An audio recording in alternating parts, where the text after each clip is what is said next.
Assalamualaikum warahmatullahi wabarakatuh. Kembali lagi dengan Ibu dalam pembelajaran bahasa Indonesia. Pada pertemuan yang minggu lalu, kita sudah mempelajari apa itu cerita fantasi, bagaimana ciri-ciri umum dari cerita fantasi, dan apa-apa saja jenis dari cerita fantasi.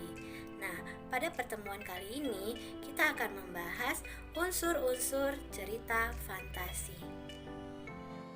Tujuan pembelajaran kita kali ini adalah anak-anak ibu dapat menjelaskan unsur-unsur cerita fantasi dan dapat mengidentifikasi unsur-unsur dari sebuah cerita fantasi. Unsur-unsur cerita fantasi. Unsur-unsur cerita fantasi itu dibagi menjadi dua. Yang pertama adalah unsur intrinsik dan yang kedua itu adalah unsur ekstrinsik. Yang dikatakan unsur intrinsik itu adalah unsur pembangun yang terdapat di dalam cerita fantasi itu sendiri. Nah, itu dibagi menjadi yang pertama, itu ada tema. Nah, tema itu apa ya, Bu ya? Nah, tema itu adalah gagasan pokok atau ide pikiran tentang suatu hal.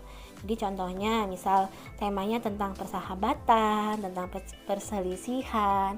Jadi kalau dalam cerita fantasi temanya itu biasa berkaitan dengan hal-hal yang magic, supranatural atau futuristik. Nah, yang kedua tokoh dan penokohan. Nah, kalau tokoh dan penokohan itu beda ya.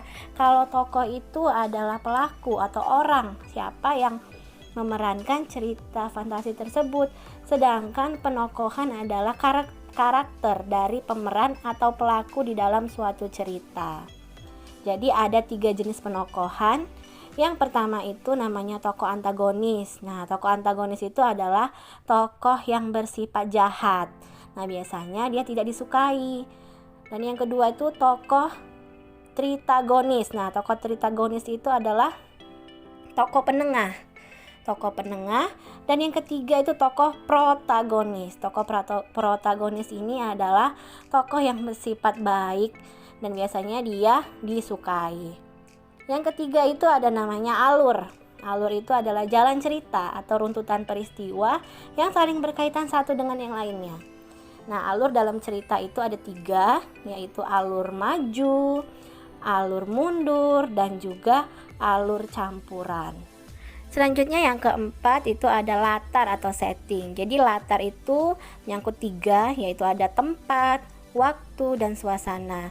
Untuk mengingatnya kamu bisa menyingkat dengan kata tewas, yaitu T tempat, W itu waktu, dan S suasana. Jadi kalau dikatakan latar tempat, misalnya di kota Turki, di kota Persia, di kerajaan, di hutan. Nah, kalau dia latar waktu di malam hari, di siang hari. Sedangkan untuk latar suasana itu contohnya ya suasana yang menegangkan, menyedihkan, menggembirakan. Nah, selanjutnya yang nomor 5 sudut pandang. Sudut pandang itu posisi pengarang dalam membawakan suatu cerita. Jadi dibagi itu menjadi sudut pandang orang yang pertama. Misalnya menggunakan kata ganti aku atau saya. Jadi pada saat menggunakan sudut pandang orang pertama ini, si penulis seakan-akan menjadi tokoh dalam cerita tersebut. Selanjutnya, sudut pandang orang ketiga menggunakan kata dia, ia, dan juga mereka. Yang keenam itu adalah amanat. Nah, amanat itu adalah pesan atau nasihat yang ingin disampaikan pengarang lewat ceritanya. Misalnya dari cerita Malin Kundang, kita pesannya kita tidak boleh jadi anak yang durhaka, kita tidak boleh jadi orang yang pembangkang, kita tidak boleh jadi orang yang sombong.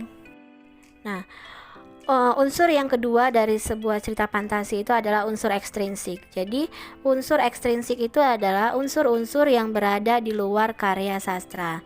Nah, unsur ekstrinsik dari sebuah cerita fantasi itu apa saja? Yang pertama itu ada bahasa.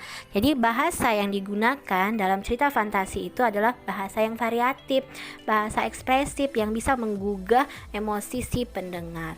Yang kedua, latar belakang pengarang. Bagaimana latar belakangnya itu juga mempengaruhi dari pembuatan sebuah cerita fantasi. Selanjutnya ada nilai-nilai yang terkandung dalam cerita fantasi. Itu menyangkut nilai moral, nilai sosial, nilai budaya, dan nilai religi. Kalau nilai moral itu seperti berbakti kepada orang tua, nilai sosial saling tolong-menolong, nilai budaya seperti adat istiadat, dan nilai religi seperti cara beribadah kepada Tuhan.